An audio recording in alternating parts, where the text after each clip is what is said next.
kasi yan. Gustong-gusto ng mga babae na sila yung sinasabihan ng siya lang yung mahal mo. Siya naman talaga yung I love you mo eh. Siya yung love mo eh. Na kaya mo nga napapasama yung kabit sa kung saan kasi pinapangakuan siya ng promise, ikaw pipiliin ko kaysa sa kanya.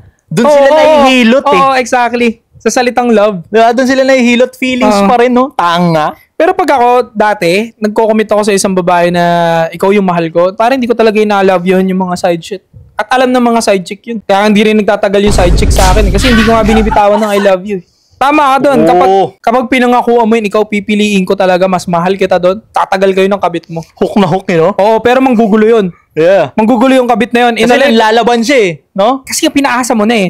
In the later run, darating sa punto na aawahin niya original mo, which is magulo yun. Yeah, kasi nga, tatry niyang sabawan eh. Try niyang palitan. Kasi sinabi niya naman na gusto niya ako. Oo. Na wala ka naman palang kwenta. Ako love niya eh. Yeah, kaya nga yung mga kabit, di ba? Matapang. Mas masarap ako sa'yo. Mas Tatapang nag-e-enjoy siya sa akin. Kasi nga yun yung binibitaw ng lalaki.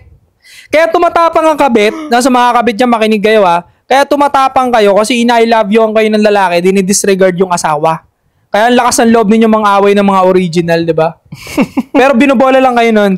Ang mahal talaga ng asawa niya, mostly. Yeah, sa totoo lang.